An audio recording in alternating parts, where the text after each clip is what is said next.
Ai, Você viu a notícia do Caíto? a irmã da Aline está internada? É. O que ela tem? Ela não falou, Quem que tá internando? a irmã da Aline. A irmã da Aline. O Marquinho não vem? Não sei, o Marquinho não me falou nada. Eu tentei falar com o Marquinho ontem, que a tua mãe deu um piripaque aqui na tua mãe. Ah, é? Eu queria levar ela para o pronto-socorro, liguei, ele não respondeu. Aí falei com a Paula. É. A Paula veio, aí conversou com a tua mãe, fez ela tomar um café, aí saiu para dar uma volta, não sei o quê, e ela melhorou. Hum. Mas ela levantou mal, sabia onde estava, Ixi. o que ela estava fazendo aqui. Tá perdida, dona Vilma? Tava. Mas aí a Paula falou, falta de tomar café, de andar. Tem que comer, né? É que às vezes eu fico me questionando o que é que estou fazendo aqui. É. E não é uma vez, não. Isso já faz tempo. Mas isso é importante, a gente tem que questionar o que está fazendo aqui. Opa, Ah, Paulitia. tudo bem?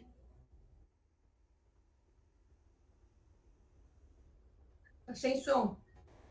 Tá sem som? Agora, Abriu. Certo aí?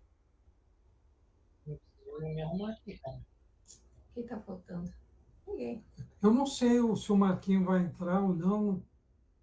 Liguei para ele ontem, ele não me deu resposta. Não falei com ele hoje, vou ver se depois eu falo com ele. Paulinha congelou. Hã? Paulinha congelou. Paula congelou.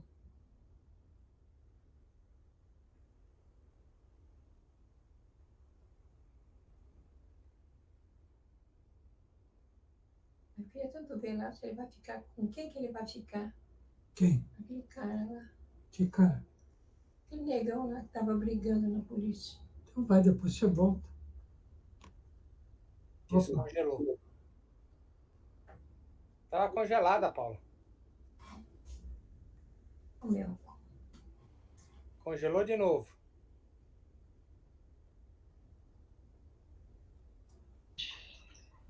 Olha lá, travou de novo.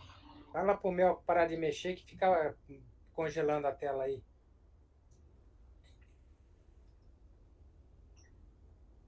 Eu não sei o que.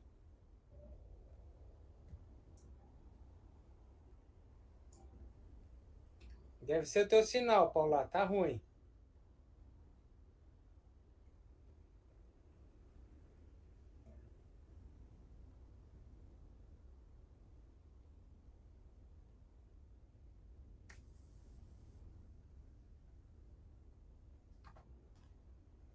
Pô, que tô com cabelo. Internet tá na cabo ou tá na rede?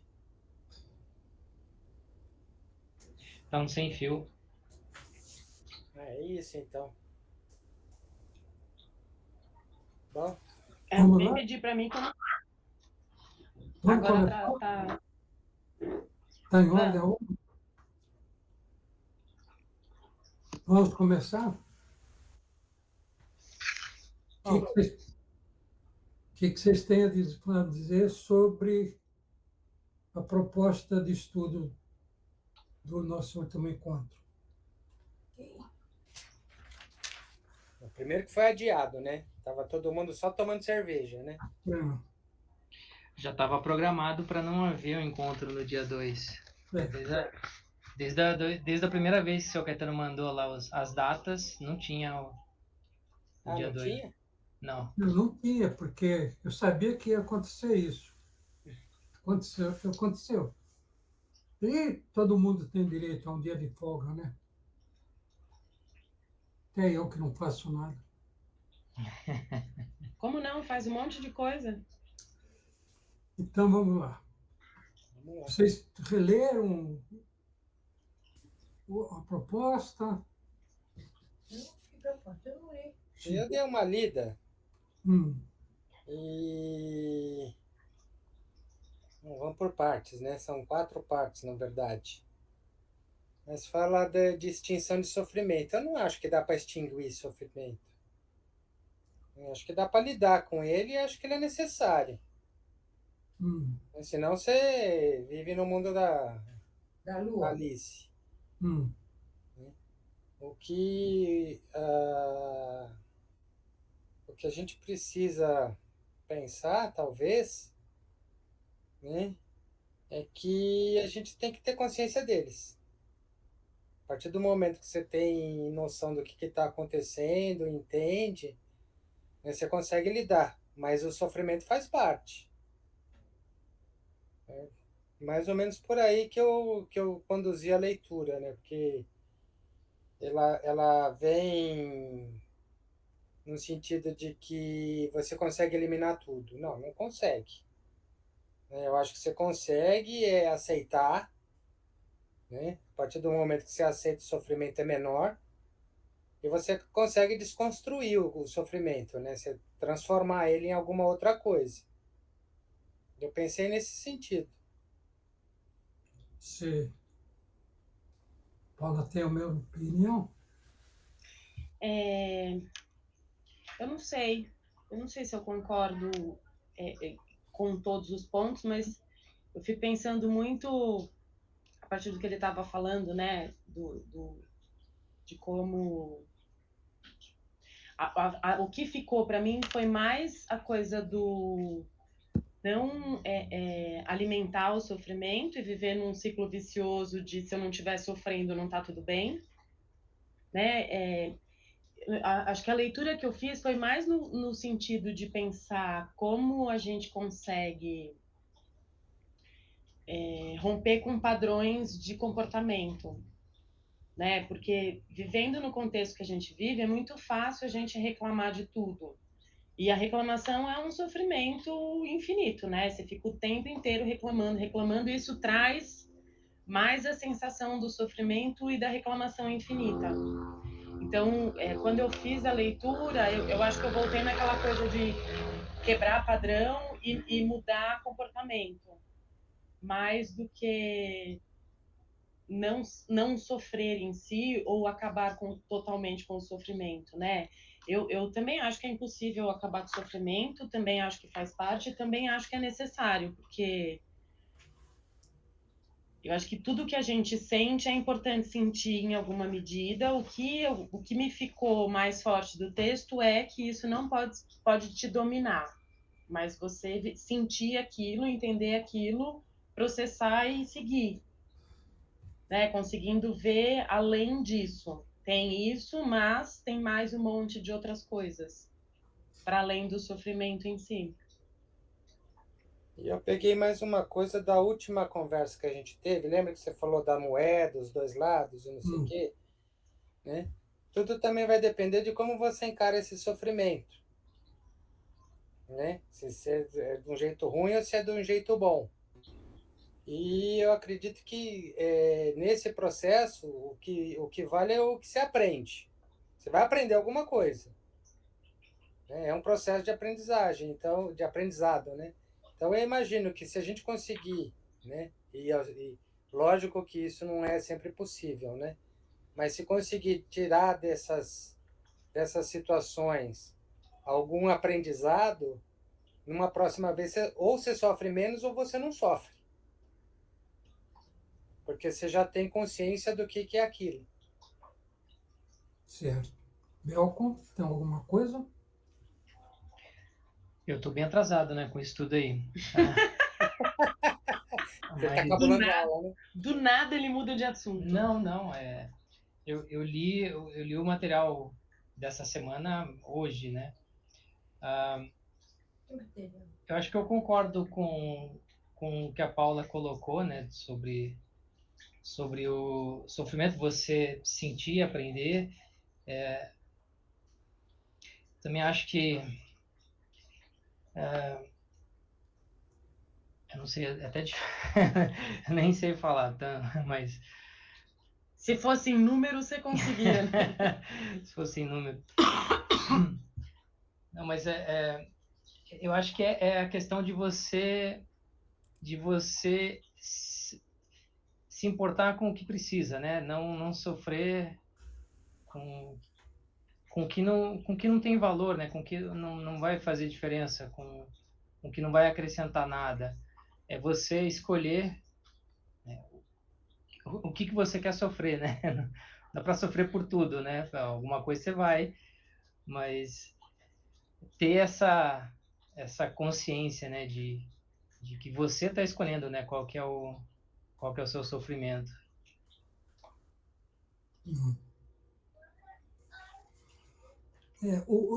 Essa questão do sofrimento colocado pelo Buda, ele coloca a extinção por quê? Porque ele conseguiu extinguir. Como? Alcançando a iluminação. Quando é que você extingue o sofrimento? Quando é que o sofrimento... Isso não significa que o sofrimento não vai existir. Mas aquilo que a Paula falou, você está um passo à frente. Quando você adquire a iluminação, você tem a compreensão de tudo, e você não é o fato. O compreender não significa aceitar. Então, você compreende, significa aceitar, mas não se conformar.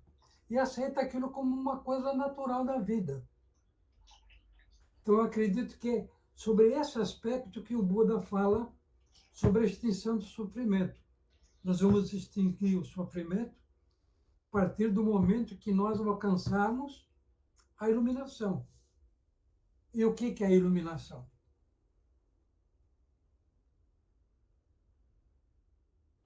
Se for essa daí do Buda, eu nem sei. Se outros seres humanos conseguem, né? A sensação que me dá quando eu penso que ele atingiu a iluminação, ele trabalhou a vida inteira para conseguir isso, né? Foi o caminho que ele trilhou para a vida dele isso. E aí eu tenho a sensação de que viver no mundo capitalista torna isso cada dia mais difícil de acessar, porque a gente está tão perturbado com tanta coisa que está acontecendo ao mesmo tempo que a gente perde o foco disso, né? Veja bem, ele não viveu a vida toda, depois que ele atingiu a iluminação, ele ainda viveu mais 30 anos. Pai, mas quantos anos ele chegou até conseguir ficar iluminado? É É isso que eu estou falando. 50 anos. Então, é uma vida inteira. Se for pensar, 50 anos é bastante. Viveu muita coisa, né? Exato. Não é uma coisa que se adquire da noite para o dia. Tem que ter trabalho, persistência, procura. Agora, foi só o Buda que atingiu a iluminação? Vocês não conseguem pensar em algumas outras pessoas, outras personagens da história que atingiram a iluminação? Então, aí a gente tem um conceito bem amplo, né? Toda vez se eu pensar nesse conceito de iluminação dele, eu fico pensando nessas pessoas que se destacaram tendo uma ação que não parecia nada, mas que transforma uma comunidade inteira, né? Sei lá, essa menina Greta aí que está fazendo, que foi fazer uma manifestação, faltou na escola para ir lá no congresso falar, gente, não vai rolar, não dá para o mundo acabar porque vocês estão fazendo merda. Parecia uma coisa de uma criança que não ia mudar em nada, mas teve uma repercussão que fez uma movimentação mundial acontecer. Então, sei lá, crianças do mundo inteiro ficaram sabendo dessa atitude, crianças do mundo inteiro passaram a olhar para isso de outro jeito porque foi uma criança que fez. Eu não sei, me parece uma pessoa iluminada tentando mostrar para todo mundo que tem um caminho de iluminação que pode ser comum. Quem mais? Vocês teriam mais alguém que vocês achariam? O Jesus, né? Hã? O Jesus. Jesus?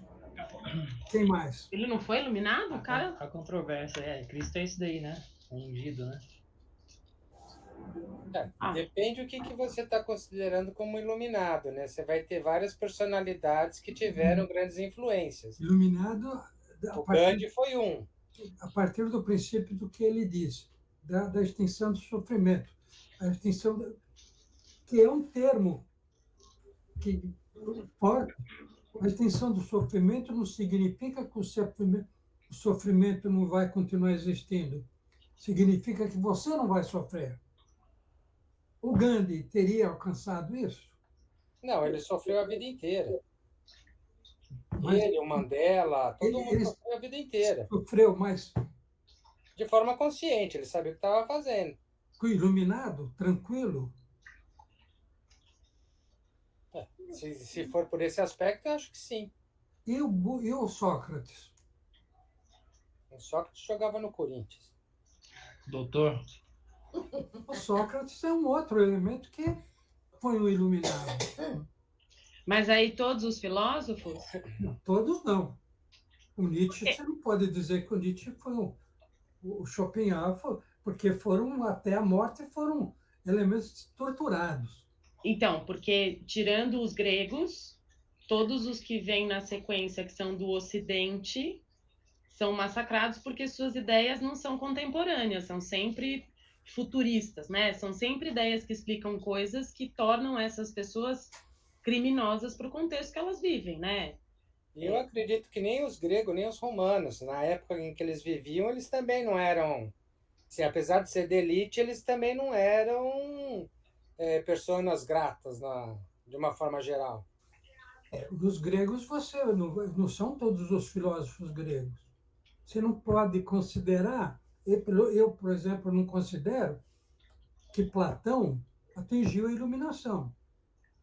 Mas eu considero que o Pitágoras atingiu, porque ele teve um outro caminho. Agora, o grande problema é esse aí. É o que é iluminação. Como você considera um ser iluminado? Não, eu considero as crianças iluminadas. Hã? Eu considero as crianças seres iluminados. As crianças são seres iluminados. Por quê? Porque eles vivem só o que está acontecendo agora, não tem uma preocupação com o que vai acontecer, nem com o que já aconteceu. Ele brigou, ele já resolveu, então ele continua brincando como se não tivesse brigado. E numa intenção. A intenção, geralmente, das crianças é conviver e viver o que está acontecendo ali. Eles não ficam planejando se vai ser de um jeito ou de outro para atingir alguém ou não atingir alguém. Ele está vivendo e fazendo ali. Vive o que está acontecendo agora. Exatamente. É o que a gente depois fica tentando fazer e não consegue nunca mais. Sofre naquele momento, dali a pouco ele está rindo, brincando. Exatamente. Mas aí não tem nem intencionalidade nem consciência, né? A gente não sabe. Cristo disse, vinde a minhas criancinhas. Por quê? Porque ele sentia nas crianças essa iluminação. Essa pureza. Essa pureza que o também está falando. Eu acredito muito nisso. Então, nós vemos que ela é possível. A eliminação do sofrimento, e aí a gente precisa encontrar um outro termo para isso. A resolução do sofrimento. Talvez seja a resolução. Porque o que as crianças fazem são isso. É isso, né? Terminou, acabou, beijo, tchau, segue para o próximo assunto e aquilo acabou, acabou. Não fica carregando. Ah, por que o que aconteceu? Ah, por que o brinquedo? Ah, não, acabou, acabou, vai embora. Exatamente. Mas a coisa mais triste que eu queria te contar é que não são todas as crianças mais que são assim. E elas estão cada vez mais cedo não sendo assim. Então, eu acho que a criança é o grande exemplo de que é possível, de que existe. O que depois transforma a criança? Essa vida materialista que a gente vive. A vida do poder, da disputa, da fama. E do dinheiro também. Então, tem uma série de coisas. Vocês percebem que o porquê da importância da gente estar discutindo isso? A princípio, pareceu, pelo que vocês falaram, que era uma coisa impossível. Não. Né? Se você interpretar a palavra extinção, é impossível. Exatamente. Então, o que nós temos que fazer? Tem que trocar a palavra. Exatamente. É lidar com o sofrimento, não é extinguir o sofrimento. Por que o Buda ou os budistas colocaram extinção? Porque é para você não sentir aquilo. Porque O objetivo é não sentir. Porque extinção é uma palavra forte e definitiva. Você extingue é definitivo. Acabou, não tem mais. Exatamente. E o Buda chegou a essa inocência das crianças. E aceitando, compreendendo que o sofrimento faz parte da vida, porque o que levou ele a pensar nesse sofrimento? Ele viu uma pessoa velha, ele viu uma pessoa doente e ele viu uma pessoa morta. Tudo isso traz uma série de sofrimentos. E a partir dessas três visões que ele chegou a buscar uma solução para isso. A vida do Buda ela é muito interessante porque ele buscou essa iluminação pelos caminhos que todos existiam, né? Pela mutilação do corpo, pela fome, por uma série de coisas. Chegou um momento e falou, estava morrendo, falou, para quê? Uma mulher deu arroz, ele comeu. Falou, não vou mais fazer isso, vou fazer outra coisa.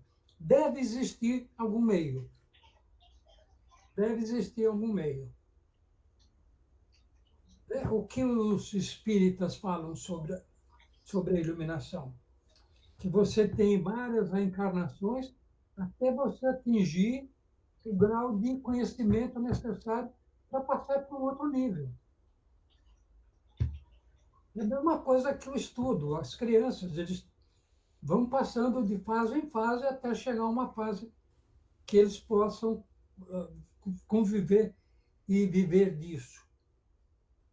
Então, é muito complexo e eu acho que é importante a reflexão sobre isso. Porque a gente vê, o Buda falou, a extinção do sofrimento, e passa batido. Então, por isso que eu propus estes encontros, que é para, de repente, a gente estar pensando um pouco além e não deixar pura e simplesmente a coisa passar. Tá certo? Alguma coisa a mais? Acho que não. Segundo tópico. Sermão da Montanha. Sermão da Montanha. Eu acho que ele tem uma relação com busca de autoconhecimento. O Sermão da Montanha é autoconhecimento, é você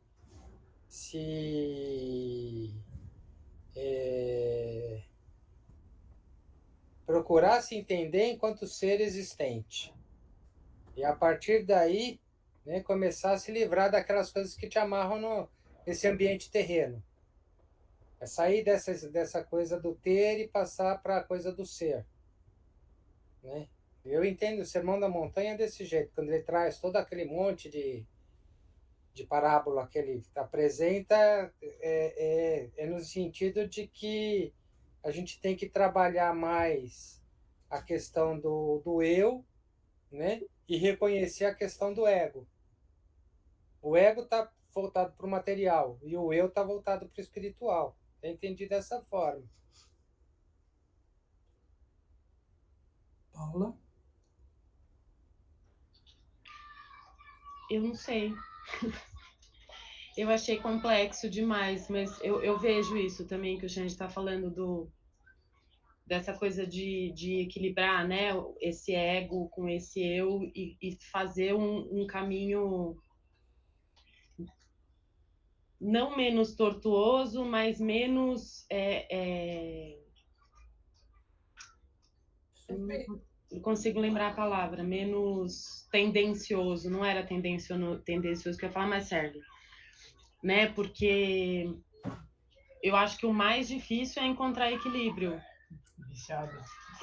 de qualquer que seja o ponto. O equilíbrio eu acho que é o mais difícil de tudo.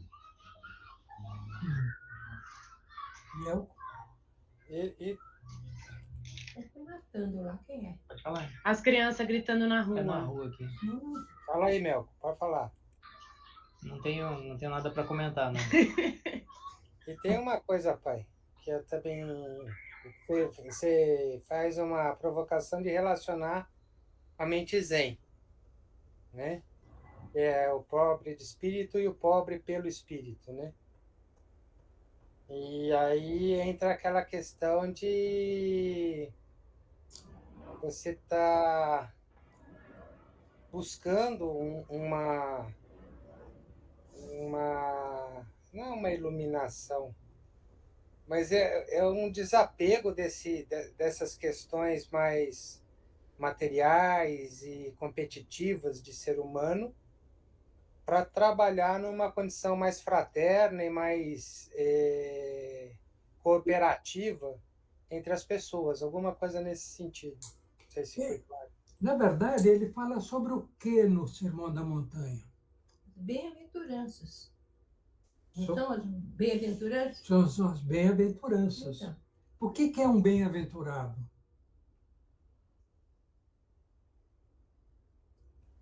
Tem alguma Que viagem, relação? Fala. Hã? Fala, Mel, como é que eu ia falar? Acho que quem viveu bem, né? Quem tá de bem com a vida, quem tá... Tem algum, a gente pode fazer algum paralelo, não uma relação, mas um paralelo com a iluminação budista? pode, ué. Não existe um paralelo aí? Eu acho que sim. Eu não sei se eu estou muito soterrada por esse tema, mas eu li todos os textos dos dias que a gente que eu não vim com o Melcom. E eu fiquei pensando, eu não consigo descolar a minha leitura ou as minhas interpretações desse formato capitalista que a gente vive hoje, que é um formato do obsoleto, né? O que eu tenho já está velho, então eu já preciso de uma coisa nova, e aí fica tudo descartável, e daí fica tudo muito intensificado a ponto da gente se perder nesse processo de consumo desenfreado, porque a gente é bombardeado por isso o tempo todo, né? Então, pensando nessa relação entre esses dois pontos, eu não consigo não pensar nisso, assim. O quanto para a gente atingir um autoconhecimento, a iluminação, ou um caminho de olhar para a vida de outro jeito, o quanto esse formato que a gente vive puxa a gente para baixo, né? A gente tem hora que a gente consegue sair, mas me parece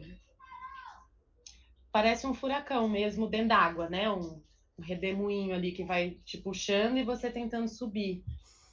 Eu faço um pouco essa imagem dessa tentativa de atingir um estado de não sofrimento ou de iluminação ou de equilíbrio que está sendo, não sei, é isso, é essa sensação mesmo, soterrado e você fica lá patinando, uma hora sai, mas às vezes volta e fica nesse emperrado aí. Eu tenho a sensação, posso estar absolutamente enganada, porque eu não tenho a menor experiência com isso, mas eu tenho a sensação de que é muito menos difícil você ficar iluminado numa montanha isolado do que vivendo em São Paulo, Nova York, sei lá, em qualquer país africano onde as pessoas são massacradas simplesmente por serem o que são. Fala, Alexandre. Não sei, a Paula está falando aí, eu estou pensando no sentido contrário, né? Eu acho que o cara bem-aventurado é o cara que faz as suas escolhas, não se incomoda com elas, ou seja, aceita as suas escolhas, né? E a partir do momento que você tem a opção de fazer escolha, né?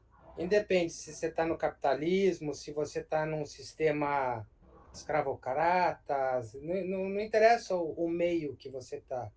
É a sua escolha, é o jeito que você escolheu viver, entendeu? Então, o cara pode viver a vida inteira preso e ser um cara iluminado. É a escolha que ele fez de seguir o caminho. Ele escolheu um caminho e seguiu por esse caminho. Eu entendo a forma que você coloca, Paulo, de estar soterrado por várias demandas que são sociais, principalmente demandas sociais, né? Mas eu também acredito que dá para fazer escolhas. Você faz escolhas que a grande maioria das pessoas que estão à sua volta não conseguem fazer. Do tipo, eu vou para Jarinu esse final de semana e vou desligar do mundo.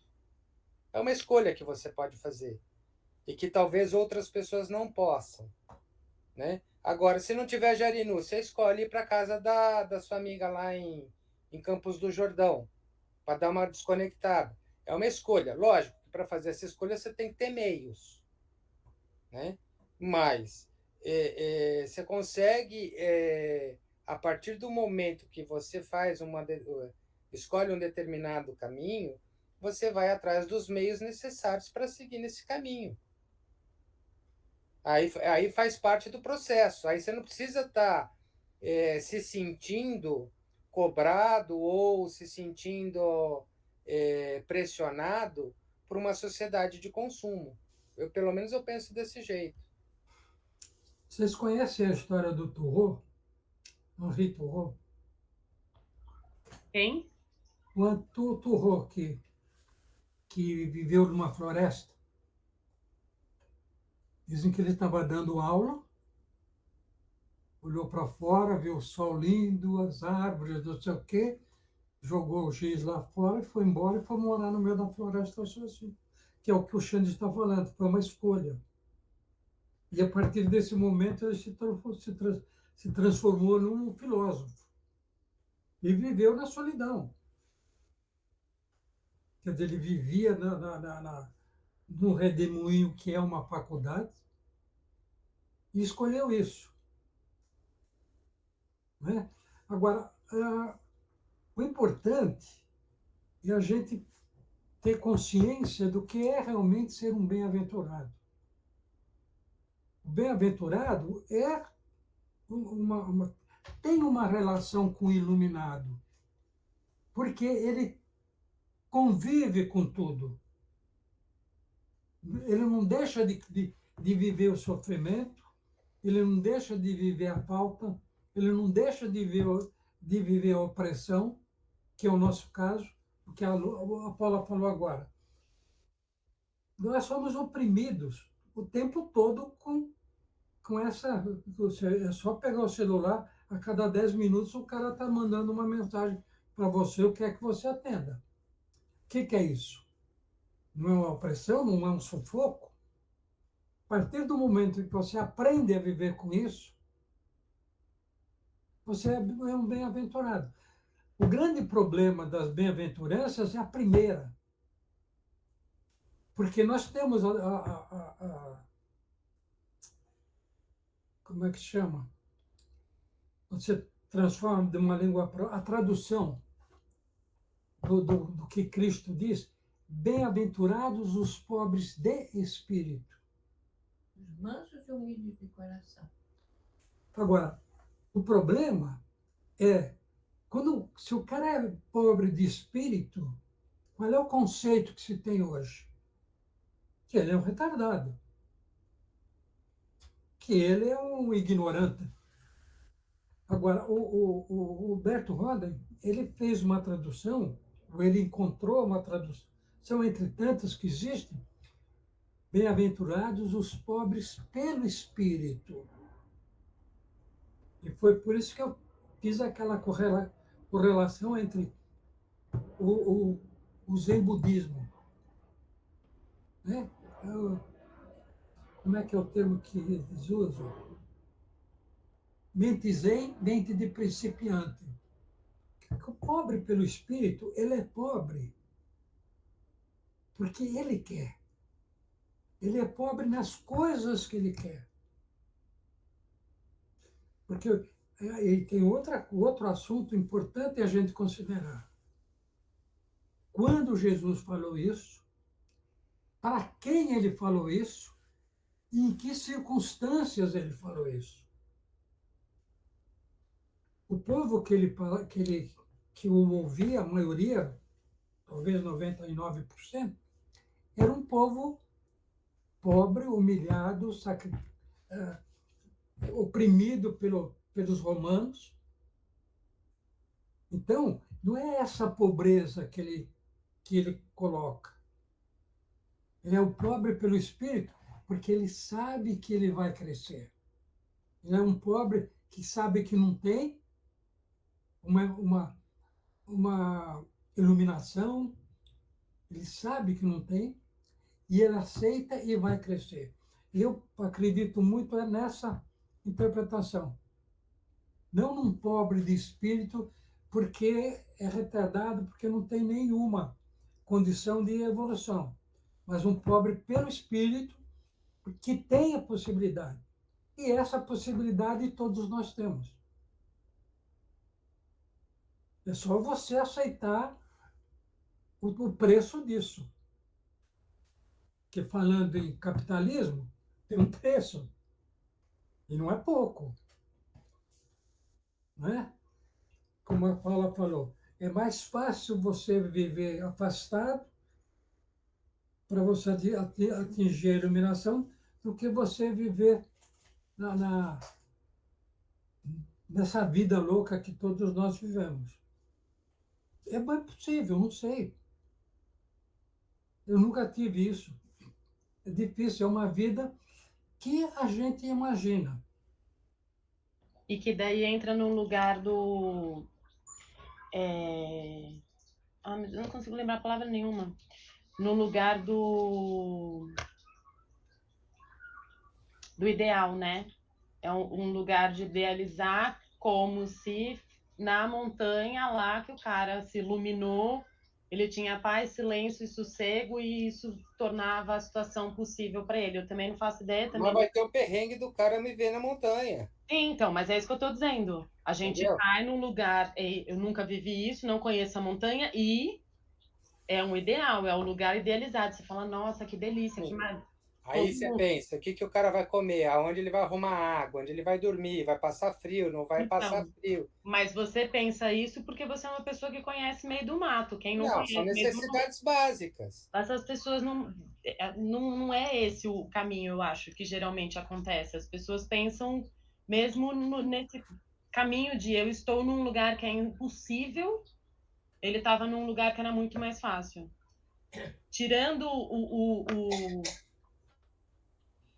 É o fato de. sensibilizando. É a mesma relação que você estabelece quando você vai para um lugar de férias e quando você vai para um lugar para trabalhar. O lugar é o mesmo. É você que está numa vibração diferente, com uma intenção diferente. Inclusive, se você ficar de férias 60 dias, enche o saco, você quer ir embora. Você não aguenta. Você fica lá uma semana, você começa a querer ter encheção de saco. Né? Tipo, quando eu estava no Nordeste, eu falava, até brincava. Vou para São Paulo para respirar poluição e comer McDonald's. Entendeu? Por quê? Porque essa é a referência que eu tenho, né? De um sistema de vida que eu fui criado. Né? Aí, se você pegar o caipira aqui de Limeira, ou um caipira lá de Sor, né? Lá no meio do mato, bota o cara na cidade, o cara fica perdido.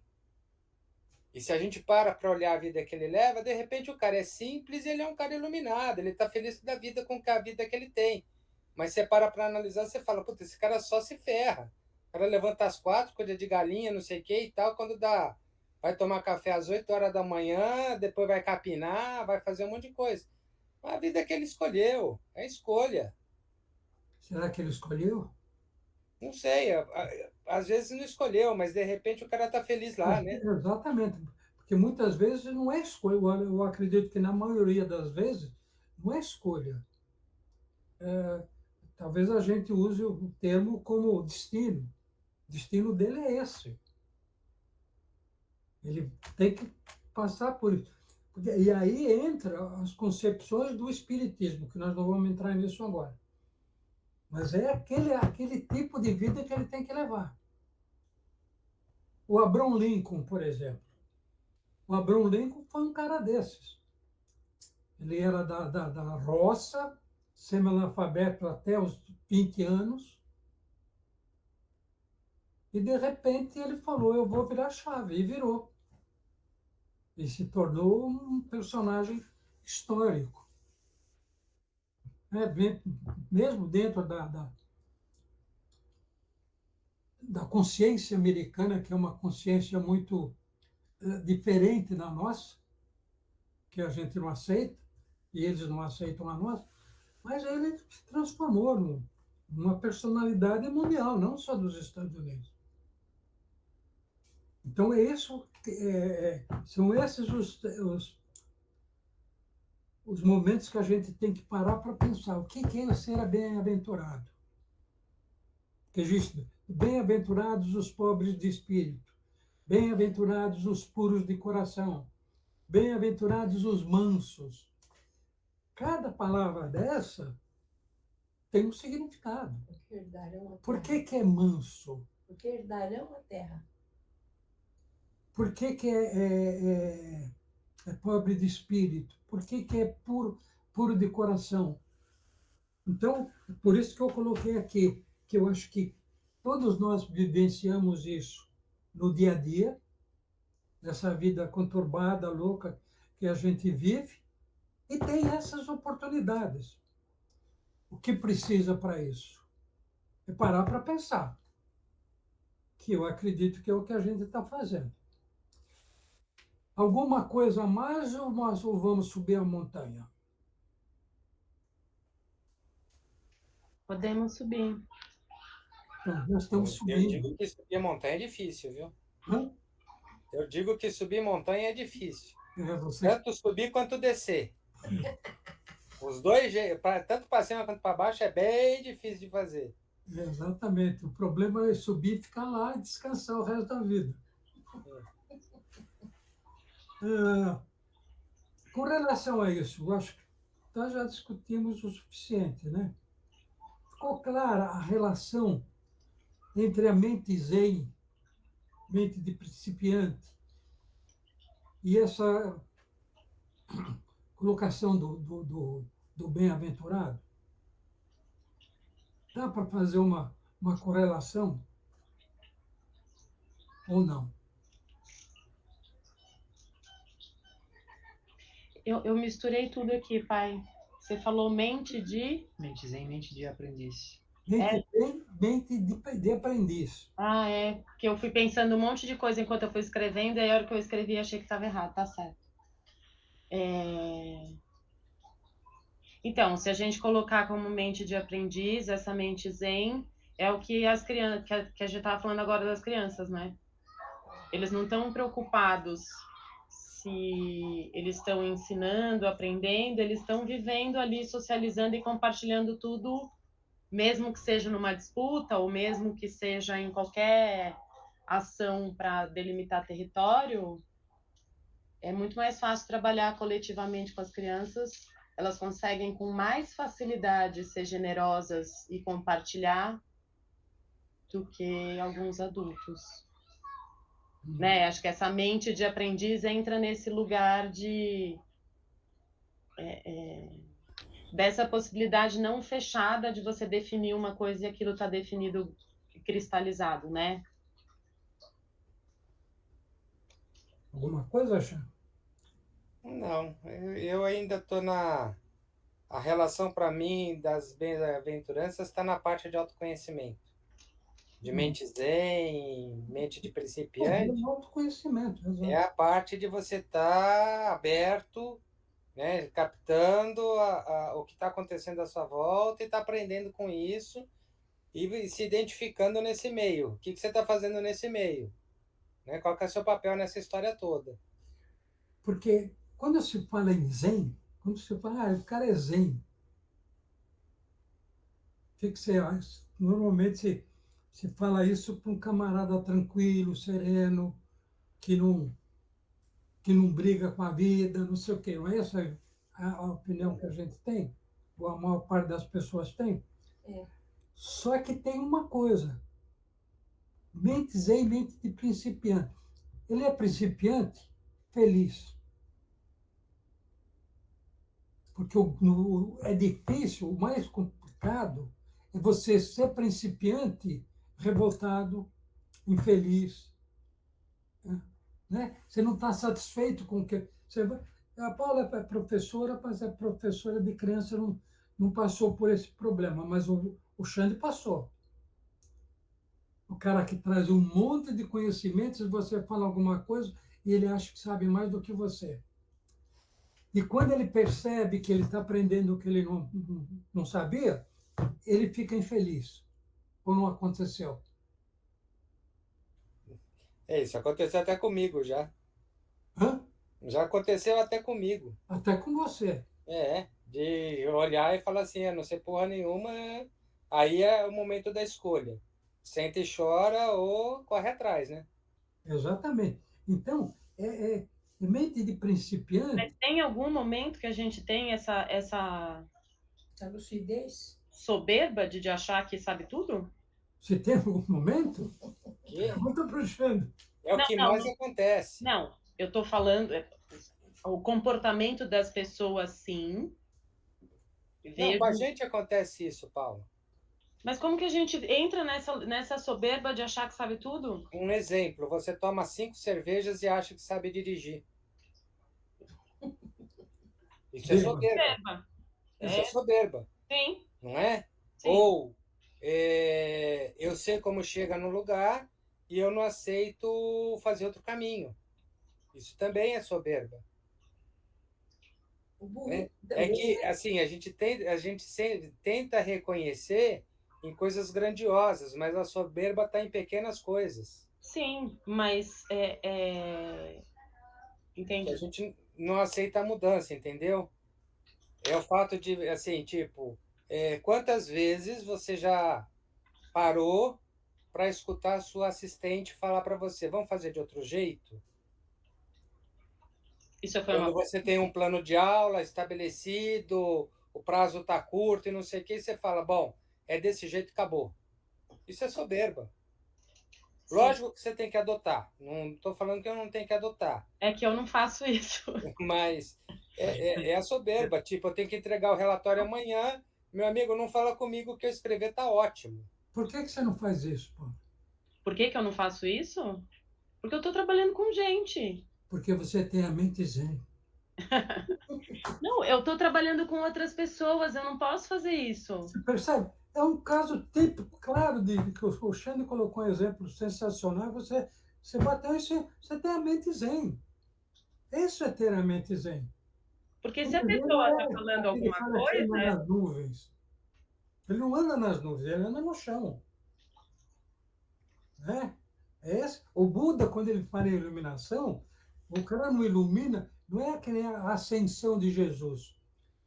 Ele morreu, ascendeu para o céu. Isso é um mito da igreja, da religião cristã. Agora, o Buda não, ele atingiu a iluminação e foi para o mundo. Ele foi para o mundo. Ele foi conversar com as pessoas, sentir o problema de cada um. Tem um filme, como é que chama? Siddhartha. Vocês já assistiram esse filme? não. É o do. Ah, eu não consigo lembrar. É um. Hermann Hesse. Quem? Hermann Hesse. A Eu acho história. que eu vi esse filme. Hã? Eu acho que eu vi esse filme. Põe aí pra eu ver a cara do filme. Eu acho que eu assisti. Eu teve um ano. Tem um livro e tem um filme. O Eu acho. livro eu já ouvi. Hã? O livro eu já ouvi falar. O Você ouviu filme eu não falar? assisti, não. Eu já peguei na mão, mas não li. quando você viu falar, pegou na mão e não leu, você não está iluminado. De 72 Não, eu não o vi filme? esse. Eu vi vários filmes sobre ele, na verdade não foram tantos assim. Eu li algumas coisas e vi uns filmes, porque teve um ano que eu estava falando sobre a cultura do Oriente, e daí eu falei sobre várias coisas, né? Sobre a medicina chinesa, falei sobre o Buda, peguei um exemplo de lugares diversos lá, de coisas diferentes, falei dos temperos, dos condimentos, e, e aí eu vi umas coisas, mas não foi esse, não. É porque o Siddhartha era o nome do Buda. Mas esse Siddhartha que o Hermann Hesse coloca não é o Buda. É um hindu que tem uma vida cheia de riquezas, de experiência, que vai atravessar as pessoas no rio. E aí ele encontrou a verdadeira paz, transportando as pessoas de um lado para o outro do rio. Bom, é mais uma coisa que a gente puder pegar, ler, leia. Então vamos passar para a atenção plena. Vocês prestaram atenção até agora? Foi uma atenção plena? O que vocês leram? O que vocês acharam do... Ô, Paula, vamos dar uma pausa. Onde estão as crianças? Estão no quarto. Ah, tudo bem. A atenção plena é um conceito que a gente discute bastante, eu não sei a gente, né? Eu estou num recorte tão recortado do que é a educação hoje, né? De escola particular na Zona Oeste, enfim. Mas a gente tem falado muito sobre essa questão da atenção plena no lugar de tentar cultivar essa atenção por mais tempo, porque as crianças estão cada vez mais novas, mais desatentas, no sentido de que uma brincadeira na areia durava 1h30, agora se dura 5 minutos, a criança já está irritada querendo fazer outra coisa, né? Então, essa coisa de estar ali, de viver o que está acontecendo ali e se entregar para o que está vivendo, que eu observei muito ao longo desses anos em escola, que inclusive era um dos momentos que eu mais gostava, né? Esses momentos de brincadeira, de faz de conta, de ficar lá um tempão fazendo aquilo e ver como eles pensam, e ver o que eles falam, o que eles elaboram e o que eles contam pra gente nessas brincadeiras, tá cada vez mais difícil de viver, assim. Esse dinamismo e dessa coisa do que vai acontecer, o que vai acontecer, o que vai acontecer, o que vai acontecer, tá cada vez deixando esse momento de atenção com o que está acontecendo agora dissipado, assim, né? Sei lá, as crianças que eu trabalho com criança de 6 anos já há uns 15 anos, mais ou menos. E as crianças precisam da rotina na lousa, por exemplo, para se organizar no tempo, né? O tempo que eu vou estar na escola vai acontecer isso, isso, isso, eu vou para tal lugar, enfim. Mas agora, mesmo com a rotina, mesmo tendo conversado, mesmo tendo contado tudo que ia acontecer, já está na hora de ir embora? A minha mãe já vai chegar? Já acabou? As crianças perderam um pouco essa leveza do viver o que está vivendo, assim. É aquilo que a gente estava comentando, o prazer de estar fazendo a coisa. É um pouco. Perdendo o prazer de fazer a coisa. O que mais? Assim, tem essa parte da questão do você vivenciado, você ter consciência do que você está fazendo, mas eu acho que a atenção plena também tem uma relação bastante estreita com concentração. Você se concentrar naquilo que você está fazendo. Você conseguir isolar fatores, ruídos, interferências que não tem a ver com aquilo que você está querendo fazer. Né? Eu acho que assim, Quando você tem consciência de que você está fazendo isso, eu acho que você tem uma atenção plena. Você está concentrado numa determinada coisa e você tem consciência de que você está concentrado e que você está fazendo aquilo. Eu não sei se foi claro, ou se foi muito restrito, mas eu vejo dessa forma. Inclusive, eu tento praticar isso no dia a dia. O que eu faço? Quando eu tenho que fazer alguma coisa, eu ligo televisão, né? Ponho música e vou trabalhar. E aí eu consigo me concentrar só no que eu estou fazendo. Eu não consigo nem... Eu não assisto a televisão, eu não escuto a televisão e eu não escuto a música. Né? Que é uma Isso é um forma... exercício ou você... Desculpa, eu te cortei. Não, pode falar. Porque eu fico pensando, né? Hoje, se você me colocar num lugar em silêncio, eu não vou fazer nada. Eu não vou trabalhar, não vou ler, não vou fazer crochê, eu quero ficar só ali, eu quero viver só aquele silêncio. Então eu não vou conseguir me concentrar para fazer nada. Eu tô tão habituada a fazer coisas no barulho que se você me puser no silêncio, essas coisas não vão acontecer. Então eu não sei se é um exercício fazer no barulho ou se o exercício hoje é o contrário. Agora vamos olhar o bico. Né? Para estudar para concurso, eu vou para a biblioteca. Que daí não tem barulho, não tem interferência, ninguém fala com você, e aí você tem consciência de que você está ali estudando aquele material e está se dedicando única e exclusivamente àquilo. Inclusive não tem distração. Então eu acho que você tem que jogar dos dois lados. Né? Você conseguir trabalhar em situações adversas. O que é o adverso? É o extremo silêncio e o extremo barulho. E aí você consegue se concentrar, que é você ler um livro dentro do ônibus.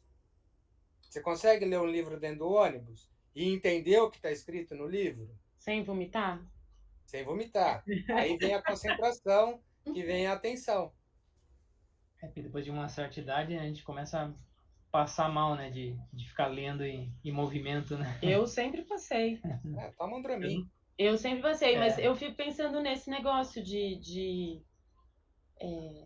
eu tenho falado muito disso pro papai, né? Quanto o barulho tem me incomodado, como me irrita, como me tira do eixo, assim. Mas você escuta o barulho? Todos. O que você Esse imagina. é o problema. Exatamente, esse é o problema. Eu trabalho num contexto que eu tenho que saber o que está acontecendo. Então, eu tô na sala, eu tô ouvindo tudo que está acontecendo na sala inteira. Não deixa de ser uma atenção plena, né? Desesperada, né? Eu sei quem está brigando, eu sei quem está fazendo atividade, eu sei. Eu vou indo, faço as intervenções, vou resolvendo até acabar. Então, desligar disso era uma coisa que acontecia com muita facilidade há uns 15 anos. E que hoje eu tenho muita dificuldade, muita. Muitas vezes nos últimos 4 anos eu fui no otorrino e falei, eu tô ficando surda. Mas veja bem, Paulo, você acha que essa capacidade de absorver todos os barulhos e todos os movimentos, abranger todos os movimentos, não é atenção plena? Isso é atenção plena. Pai, mas é uma atenção plena no caos. Não é uma atenção, veja bem, ela é plena. Ela não é focada, aquilo que o Alexandre está colocando. Ela não é seletiva. O seletivo, focado. Quando você faz a concentração, você se concentra numa coisa só. Quando você abre o espaço e você percebe todo o ambiente, você está atenta também. Você lembra do exercício da escada? Aquilo é atenção plena. Você não está preso numa coisa só, você está preso em todo um ambiente. Porque existe muita discussão sobre o que é atenção plena. Né? É um monge coreano que escreveu, que desenvolve esse tema. Tem o nome dele agora, eu não consigo gravar o nome desse cara. Mas ele leva atenção plena para a concentração. Então, qual é a proposta que ele põe? Eu dei um passo, eu pensei que eu dei um passo. Eu sentei, eu sei que estou sentado. Eu tomei um gole d'água, eu sei que tomei um gole d'água. Isso é concentração. Agora, a atenção plena, eu não acredito numa atenção plena limitada, fechada. O que faz um diretor de cinema? O que faz um diretor de teatro? A atenção dele é plena ou ela é abrangente? Quando você está Eu dirigindo, acho que as duas coisas é muito está mais vendo todo mundo. Você está vendo a movimentação, você está vendo a luz, você está vendo a música, e você está absolutamente concentrado. Não é num foco só. Porque se você perde um desses elementos, aí ele pode botar tudo por água abaixo. Então, eu acho que o diretor de cinema, de teatro, de escola de samba, eu acho que aqueles caras que tocam, que dirigem as baterias lá, eles não têm uma atenção plena com aquele barulheiro desgraçado, com aquela movimentação de gente por tudo quanto é lado, com a preocupação do júri, com tudo isso. Tem, mas ele tem a atenção plena. Então, é uma coisa que é importante a gente raciocinar sobre isso. Porque o próprio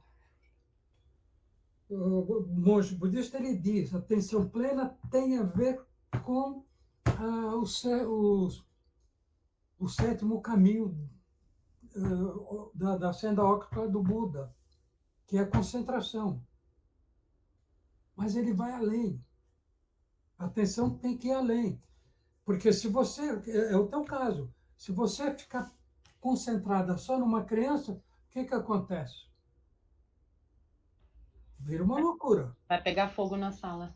Pega fogo na sala. E tem gente que tem essa capacidade. Ele fica tão concentrado numa coisa só que pega fogo do lado dele e ele não vê. E ele não sente, que é o que o Xande faz. Então, São mas coisas diferentes. são coisas diferentes, mas eu acho que esse exercício da concentração, que você consegue se isolar do entorno e pode pegar fogo que você não vai perceber, porque você está tão concentrado que você consegue fazer isso, é um desafio para mim. É um sofrimento pensar que eu vou ter que sentar para fazer uma coisa que eu vou ter que me concentrar por 3 horas. Porque eu vivo essa dinâmica que é completamente diferente. Mas o que tem que fazer? Viver as duas dinâmicas. Cada Eu ia momento é um momento, é o que o Xande falou. Quando ele quer aprender, ele vai para a biblioteca. E tem outra coisa, né? Tem o contraponto que vem ao contrário, né? Tipo, quando a gente viaja, eu tenho uma atenção plena com a situação da cidade. Em 5 minutos eu decoro um mapa de cidade. Qualquer cidade do mundo. Eu fico estudando o mapa, fecho o mapa e não preciso mais de mapa. E aí eu consigo me localizar pelas referências que eu tenho na cidade, ou seja, eu consigo prestar atenção. Eu estou passando numa rua, eu sei o que tem 3 ruas para um lado, 3 ruas para o outro, entendeu? O que tem para frente, o que tem para trás, onde eu já passei, onde eu não passei, como eu pego o metrô, como eu não pego, para que lado eu vou, para que lado eu não vou. É uma atenção plena espacial, entendeu? Tudo depende do seu contexto. Você tem que ter uma atenção plena com 12 crianças. Você tem que estar conectada nas 12. Mas eu não Quando, consigo fazer isso. Se me largar quando, numa cidade, eu vou entrar num lugar chorando. Moço, quando eu dou aula, vai me buscar. quando eu dou aula, depende da quantidade de alunos, é o tipo de aula que eu vou dar. E eu sei quem está prestando atenção, quem não está, quem está dormindo, quem está afim de aprender, quem está preocupado com o jogo do Corinthians, enfim. Isso tudo você pega com a prática, mas você está com uma atenção plena para 30, 60 alunos. Sabe como você desenvolve a atenção plena absoluta? Que compreender toda a classe? Com o sapato na mão. Não pode mais. O professor não usa sapato, não tem dinheiro para comprar sapato. O tênis. Tênis. Vou de chinela. O chinelo. O pessoal fala, de repente o cara recebeu sapatada. Por quê? Eu estava conversando com esse e vendo o outro lá. Que ele estava no celular, chuchuchu, pá, o sapato nele. E aí o cara Dá cadeia, voltava, Zé Castelo. pelo menos 30 segundos ele acorda. Hoje dá Mas cadeia. tem uma estratégia que é mais fácil, pai. Com criança, obviamente, né? Porque eu penso nisso também. Será que eu fui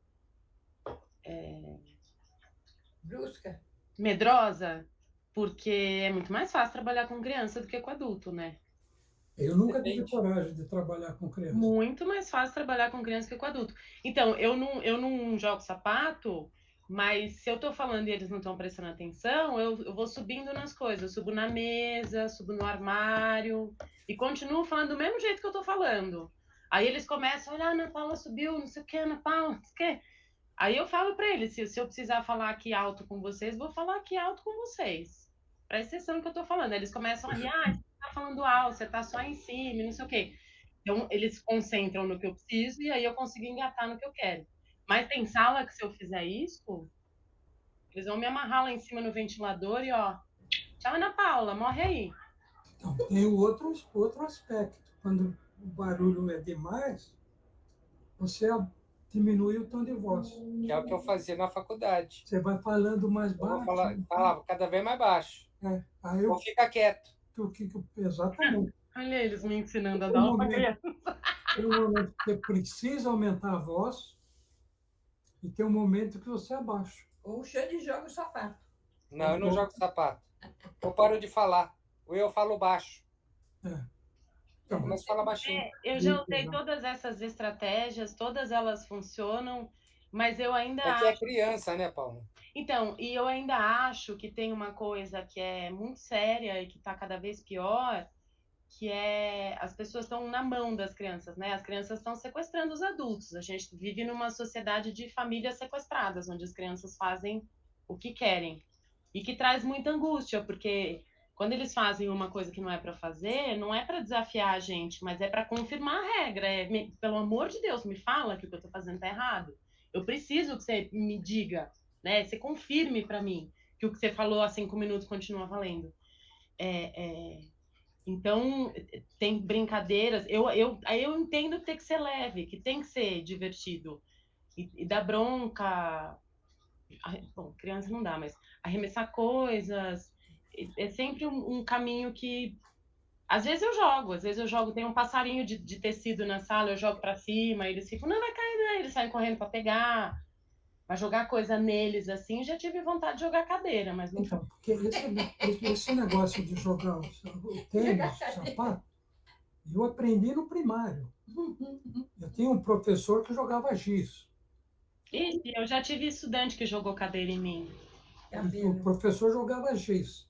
E quando você estava falando e ele chegava perto de você, você continuava falando, ele levava o apagador e batia na cabeça. Era o jeito, né?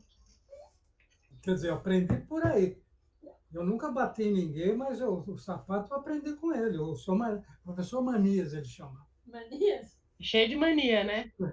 Ele Todo dengoso. jogava o tênis, quando pegava, acertava um pá na testa, parava a classe inteira.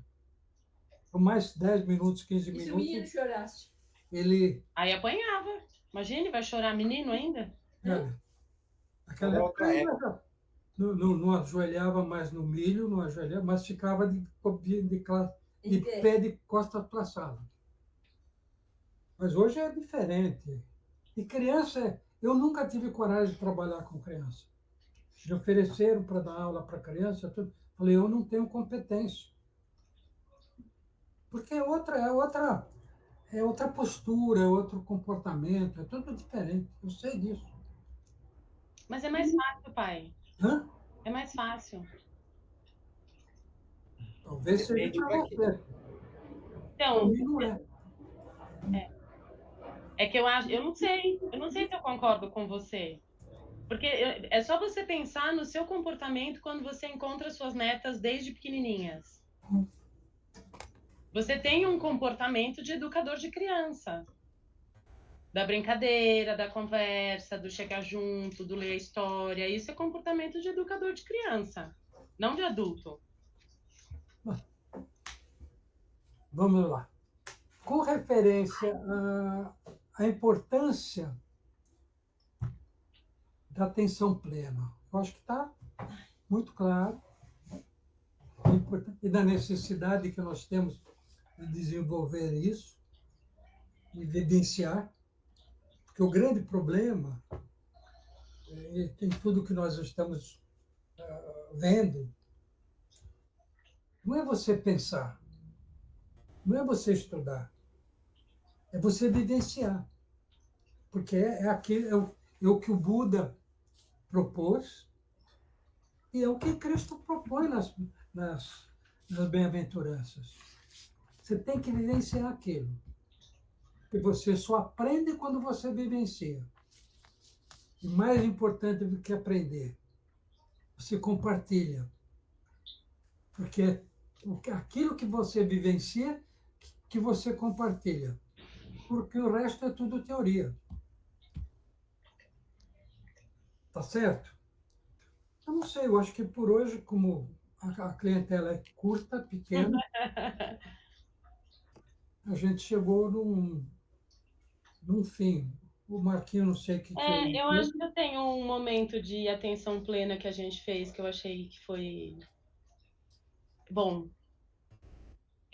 Quando a gente foi fazer aquela votação para escolher o nome de Jarinu para fazer a placa, tava todo mundo junto, todo mundo falando da mesma coisa, todo mundo na mesma concentração ali da brincadeira. Sim, eu achei que foi um momento de concentração coletiva ali, tava todo mundo focado. Que nome foi que escolheu? Agora eu não lembro, né? Estava tão concentrada que não lembra. Eu acho que, então, mas escolher o nome em si não era o foco, né? Era estar todo mundo junto, era todo mundo viver aquela situação. Por isso que eu estou dizendo de uma situação de atenção plena, porque a gente viveu aquela situação. Se a gente for perguntar para cada pessoa que estava ali, vai ter a sua interpretação da situação, mas todo mundo tem consciência daquela situação nesse lugar do... Todo mundo está falando sobre o mesmo assunto de um jeito divertido, eu acho. Isso é uma coisa importante. O Tilish, o nome desgraçado do coreano. É Tish Nahan. É Tish Nahan. É você espirra Nahan. Ele propõe como um dos exercícios para atenção plena, lavar louça. E você sabe que eu nunca lavei louça e quando tinha que lavar a louça eu odiava. E aí eu comecei a lavar louça com atenção plena. E o mais importante, lavando a louça com atenção plena, você sente prazer. Me deixa de lado. É uma coisa gostosa. Eu estou graças a Deus. Porque você está totalmente entregue àquele momento. É um momento de concentração, como a gente colocou, absoluto. E tem prazer em fazer isso. Eu acho que quem nos mostra isso diariamente, ou sempre, diariamente não, quando a gente está em Jarinu, é o Melcom. Ele está concentrado plenamente e a gente sente que ele está feliz, ou não? Eu estou feliz. Então, a atenção plena, eu acho que a gente deve partir do princípio de até que ponto essa atenção, essa concentração, está fazendo feliz. Até que ponto isso é compensador. Porque não adianta você ter a atenção plena absoluta, não tem nenhuma recompensa com isso. A recompensa não é monetária, não é material, é espiritual. Né? Essa é a importância disso. Tá ok? Sim. Alguma coisa a mais? Então, vê se você... Eu quero falar só a última coisa. Hã? Quero falar só a última coisa. Eu acho que a atenção plena, ela favorece a produção de memória. Porque quando você está plenamente concentrado ali no que ou atento ao que está acontecendo ali, eu tenho feito esse exercício de criar memórias, né? Então, eu estou vivendo uma situação, eu falo, eu queria que isso fosse uma memória. Mas não uma memória da foto ou uma memória do registro, mas uma memória da sensação de estar ali naquele lugar. Então, uma dessas sensações que eu sempre tento fazer virar uma memória é ficar sentada ali na fogueira, né? Então, quanto eu consigo ver das estrelas se deslocando no céu, na verdade, a gente que está se deslocando ali, olhando aquilo, né? O quanto de nuvens que passa por ali e os formatos que elas têm. Ou o desenho que o fogo vai fazendo conforme vai queimando a madeira, ou quando eu troco, ponho outras madeiras, o fogo sobe ou venta, enfim. Essa sensação que também faço isso quando vou no bosque, que eu fico sentado olhando borboleta, vendo passarinho, não sei o quê. Então, eu acho que a atenção plena também favorece criar memórias de sensações, não só a memória, sei lá, cognitiva Não, ela abrange tudo. de aprendizado. Ela abrange tudo. Tem um exercício de trabalhemos que a boca de um beco, da bica de um belo, um bravo cadelo berrava balbal. Aparentemente é uma coisa tão simples. Quando a gente estuda, a primeira coisa que a gente vai estudar, o que significa a boca de um beco? Então, a partir do momento em que você vai... Eu lembro dessa aula. Hã?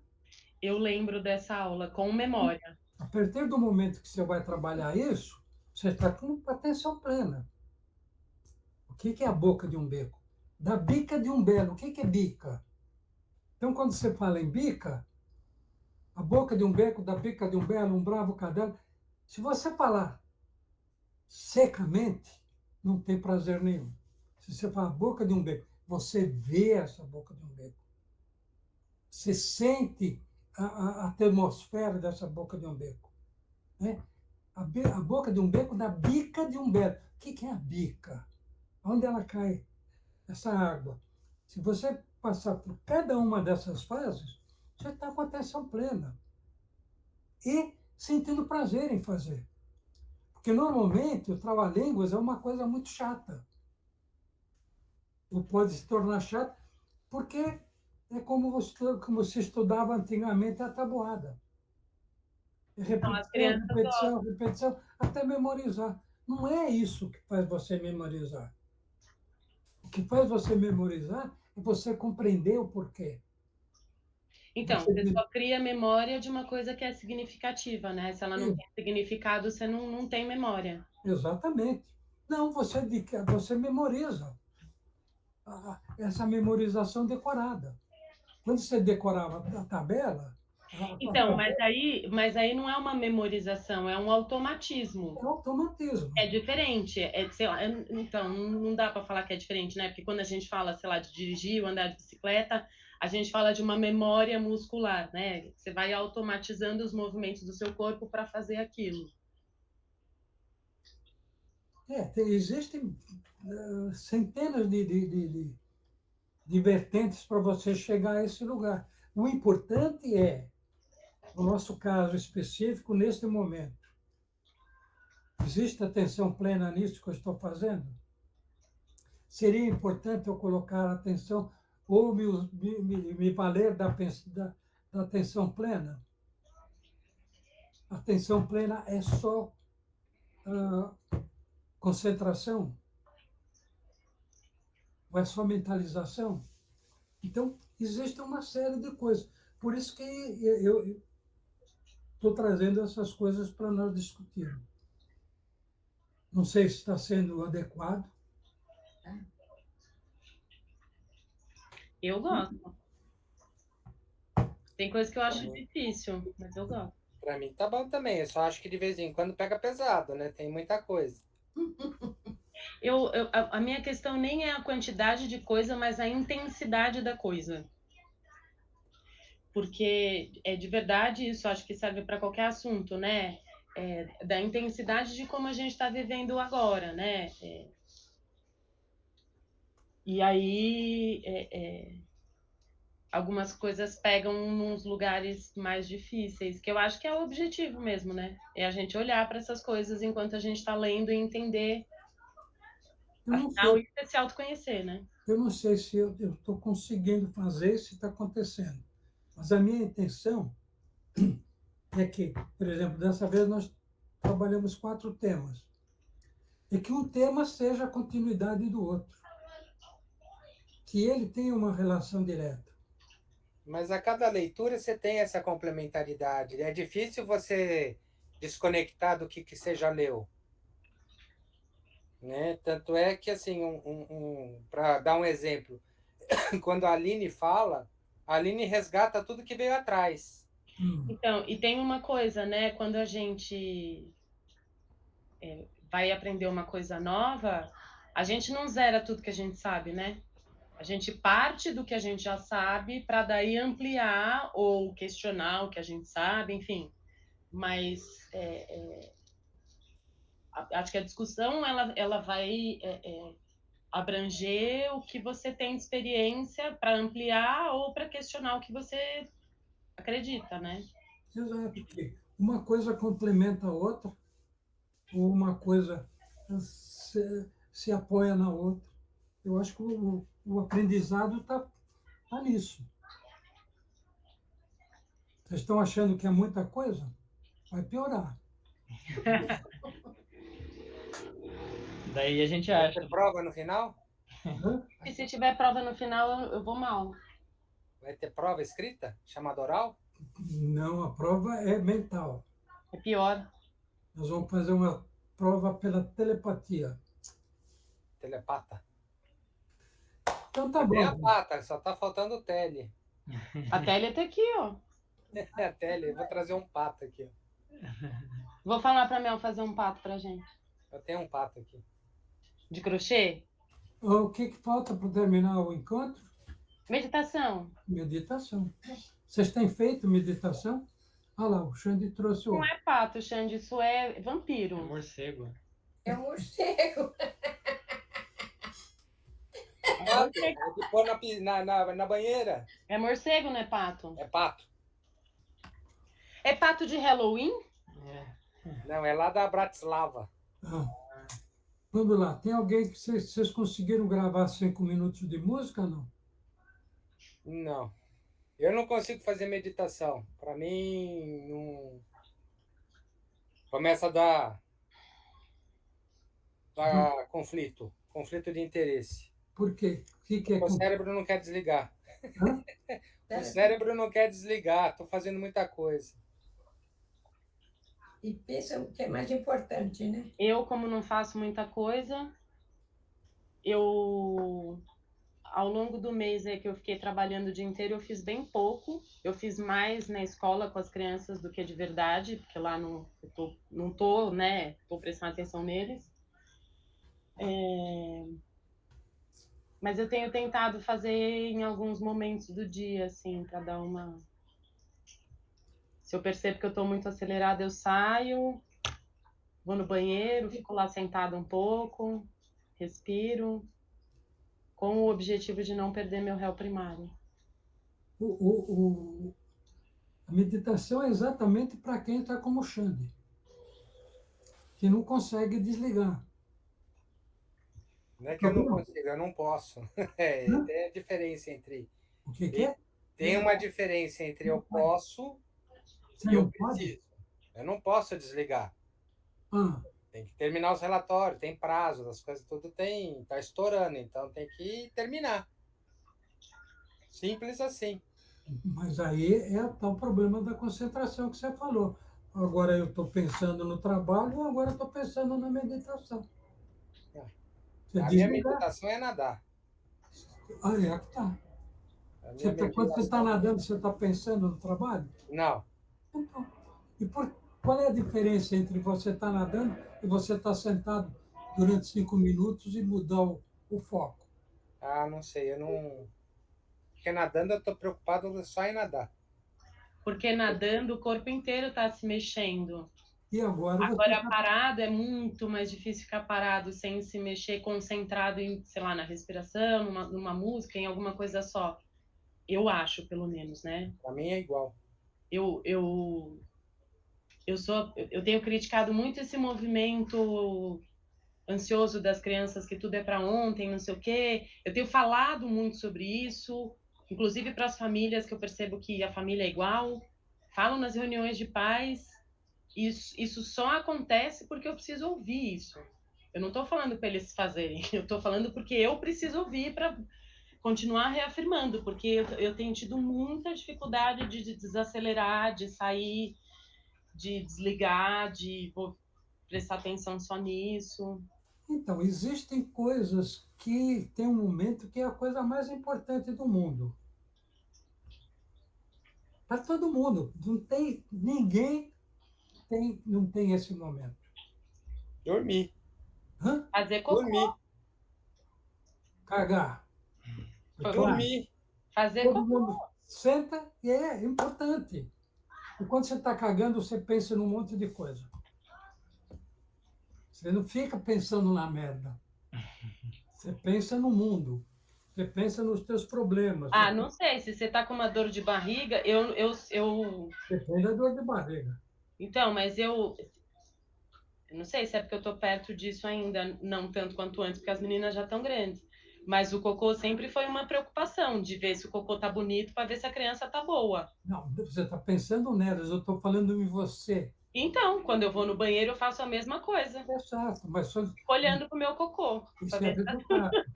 Ah, Você está dando o resultado. Dá tchau pro cocô. Tchau, cocô. Eu vendo o resultado. A concentração, a meditação é realmente uma coisa muito difícil. O caminho mais simples, Xande, é a respiração.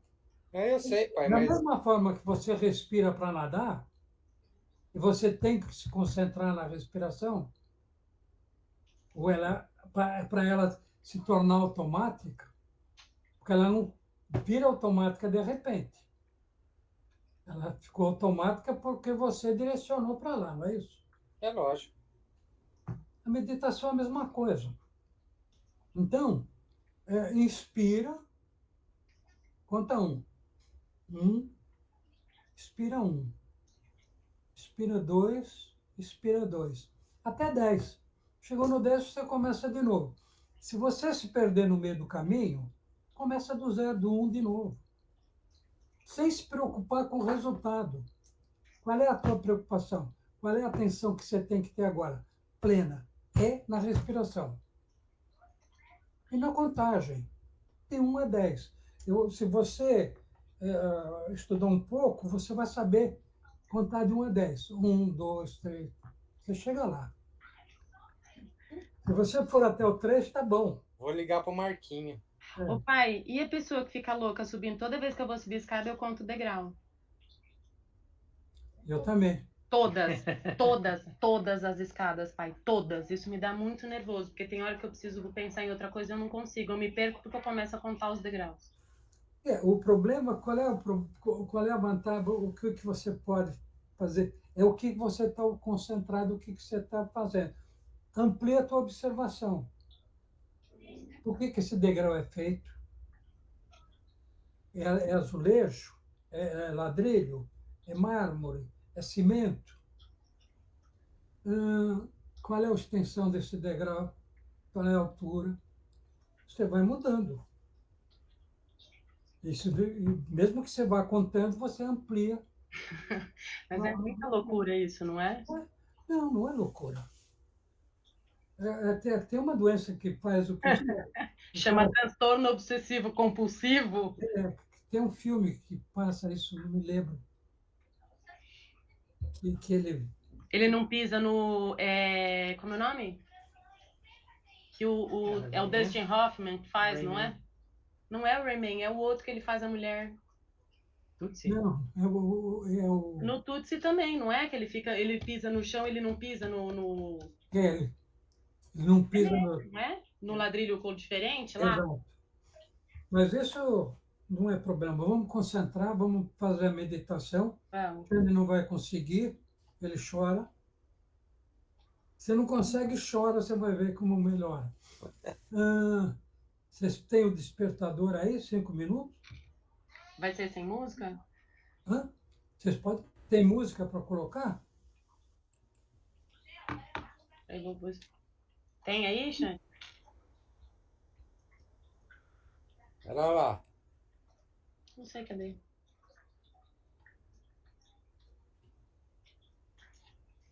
Eu não sei como é que coloca a música junto com esse momento.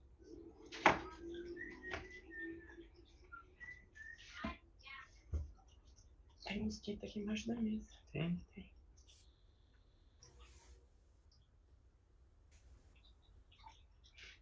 Sabe quando eu contava assim? Na freguesia do Ó, quando eu ia descer aquela escada. Eram 72 degraus. Mudei a música. Não tem? Tá vendo a música? Ele tá falando. Deixei abrir, barará, barará.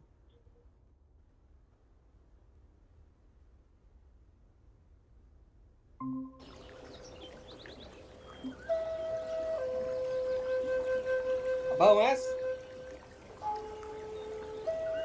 Não. Ela sai daqui. 5 minutos a gente faz.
Foi? Muito bom. Então, obrigado para vocês. Até essa semana. Qualquer coisa a gente conversa. Beleza. Tá tudo bem aí? Hoje foi tranquilo. Conseguiu dar uma voltinha? Hã? Conseguiram dar uma voltinha? Não, hoje, quem não estava legal para andar de tarde era eu. Eu fui Muito para calor? a filha. Eu estava com dor nas costas, um mal-estar. Então, eu deitei um pouco. Aliás, deitei 3 ou 4 vezes para ver se melhorava. E não deu para sair. Mas vamos ver se amanhã a gente sai cedo. Tá? Beleza. Qualquer coisa, estamos por aqui. Tá bom, obrigado. Beijo, boa noite para vocês. Beijos. Um beijo nas Tchau, crianças, mamãe. Tchau, papai. Beijo na Beijinho. nos gatos, nos cachorros. Até mais. Tchau, tchau. Tchau, filho. Tá. Eu, Caíto.